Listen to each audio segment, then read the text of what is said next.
Hello dear students. आज का हमारा टॉपिक है विषय जो हम डिस्कस करने जा रहे हैं that is gaseous state of matter. और विषय गैस क्या होता है उसको जानने के लिए आपको सॉलिड और लिक्विड की डेफिनेशन पता होनी चाहिए। सॉलिड के बारे में मैंने आप लोगों को बता रखा है, डेफिनेट शेप होता है और डेफिनेट वॉल्यूम होता है। लिक्विड वो होता है जिसका डेफिनेट वॉल्यूम हो बट शेप डेफिनेट ना हो। और गैस वो होता है जिसका डेफिनेट ना तो डेफिनेट शेप हो और ना ही डेफिनेट वॉल्यूम, ना मुंह तेना नासा में भी कुकड़ खासा। ओके बच्चे, neither definite shape nor definite volume, उस चीज को हम क्या बोलते हैं बेटा? गैस। उसके बाद a substance is said to be gas if it's boiling point, अगर बॉइलिंग पॉइंट वो होता है जहां पर एक लिक्विड बॉइल होकर वेपर बनाता है। अब गैस तो ऑलरेडी गैसियस स्टेट, वेपर भी गैस है, तो गैस को हम लिक्विफाई कर सकते हैं। कैसे भाई? Increasing pressure and decreasing temperature. अगर हम इसका टेम्परेचर कम कर दें बिलो रूम टेम्परेचर तो वो गैस क्या हो जाएगी? लिक्विफाइड। और लिक्विड गैस जो है, लिक्विफाइड गैस का जो बॉइलिंग पॉइंट होगा definitely it would be below the room temperature. Okay, तो दो definitions, very simple. definite, neither definite shape nor definite volume, और its boiling point is below the room temperature। Oxygen है, nitrogen है, hydrogen है, ammonia है, carbon dioxide है, methane है, ये सभी क्या है? गैसेस हैं। और गैसेस को हम लिक्विफाई कैसे कर सकते हैं बेटा? प्रेशर बढ़ा के, प्रेशर को इंक्रीज करेंगे और डिक्रीज करेंगे। किसको? टेम्परेचर को। तो गैस के मॉलिक्यूल पास आएंगे। प्रेशर बढ़ाओगे वॉल्यूम कम होगा, पास आएंगे।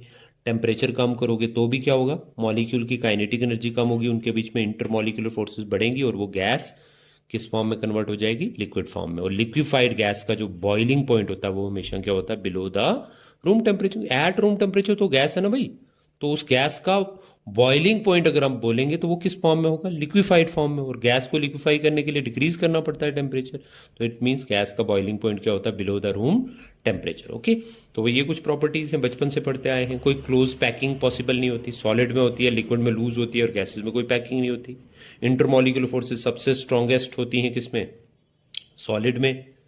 वीक होती हैं लिक्विड में, और वीकेस्ट होंगी किसमें? गैस में। इंटरमॉलिक्यूलर फोर्सेस क्या होंगी बच्चे? इंटरमॉलिक्यूलर डिस्टेंसेस सबसे लार्जेस्ट इनमें होंगे, सबसे कम सॉलिड में होते हैं, सबसे ज़्यादा इनमें होते हैं। गैसेस सबसे ज़्यादा कंप्रेसिबल होती हैं। गैसेस हैव लीस्ट डेंसिटी, क्योंकि मॉलिक्यूल दूर दूर हैं तो मास पर यूनिट वॉल्यूम क्या होगा? कम। Molecules of a gas are not stationary, instead they possess random zigzag motion. बेटा सॉलिड जो गैस के मॉलिक्यूल्स होते हैं वो स्टेशनरी नहीं होते, they possess random zigzag motion, they show अवारा पागल दीवाना motion. And gases show diffusion, they can diffuse from higher concentration to lower concentration. Okay, now term है बच्चे हमारे पास, टॉपिक है गैस लॉज। क्या टॉपिक है बच्चे? Gas laws. Okay, gas laws क्या होते हैं बेटा? The quantitative relationship between measurable properties of gas. जब आप बात करता हूं मैं, तो गैस लॉज एक क्वांटिटी वाइज रिलेशनशिप है, एक क्वांटिटेटिव रिलेशनशिप है किसके बीच में बच्चे? मेजरेबल प्रॉपर्टीज, यानी ऐसी प्रॉपर्टीज जिनको हम मेजर कर सकते हैं, like temperature, pressure, volume, number of moles, mass, है ना।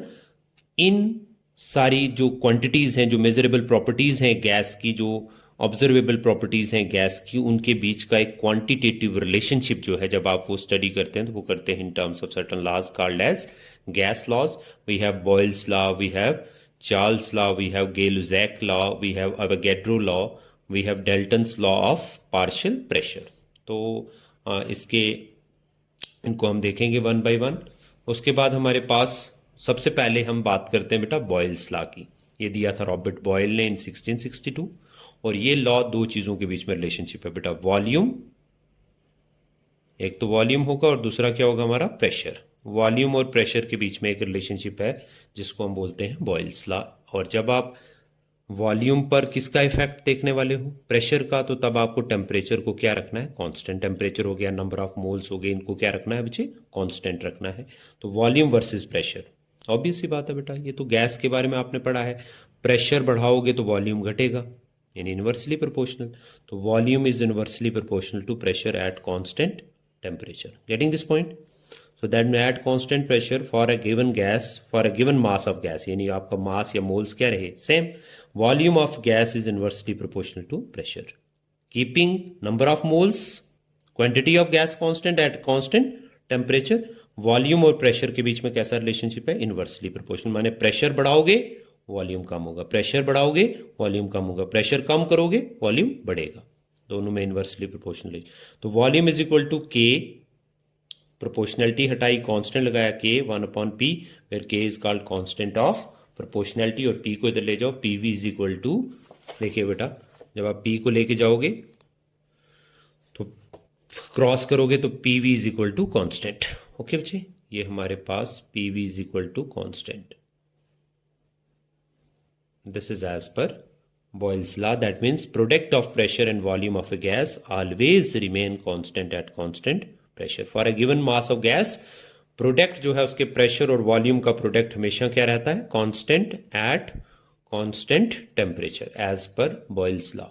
लेट अस सपोज P1, अगर हमारे पास क्या कहानी है बच्चे देखिएगा, अगर हमारे पास इनिशियल वॉल्यूम है V1 गैस का, जब प्रेशर क्या लिया था आपने P1, मतलब इनिशियल प्रेशर P1 है तो वॉल्यूम कितना है V1, तो P1 V1 is equal to constant.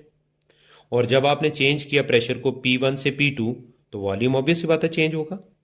Okay, जब आप प्रेशर बढ़ाओगे वॉल्यूम कम होगा, प्रेशर कम करोगे तो वॉल्यूम बढ़ेगा, यही तो बॉयल्स लॉ क्या कहता है।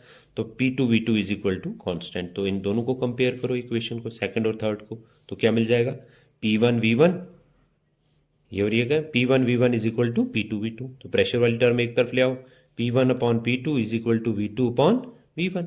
ओके बच्चे, और ग्राफिकली अगर हम बोलें तो if you plot a graph between pressure versus volume at constant temperature, the graphs obtained is called as isotherm. क्यों isotherm, iso means same and therm means temperature, temperature आपका क्या है बच्चे, कांस्टेंट है, तो इट मीन्स जो graph आप plot करोगे प्रेशर और वॉल्यूम पे, बॉयल्स जो कर्व ड्रॉ करोगे उसको आप क्या बोलोगे, आइसोथर्म। क्या बोलोगे बच्चे, आइसोथर्म बोलोगे। ओके, चलिए बढ़ते हैं आगे। ये हमारे पास ग्राफ है, देखिए जरा, ये हमारे पास ग्राफ है बच्चे, वॉल्यूम वर्सेस प्रेशर, बोलो वॉल्यूम वर्सेस प्रेशर हमारे पास ग्राफ है।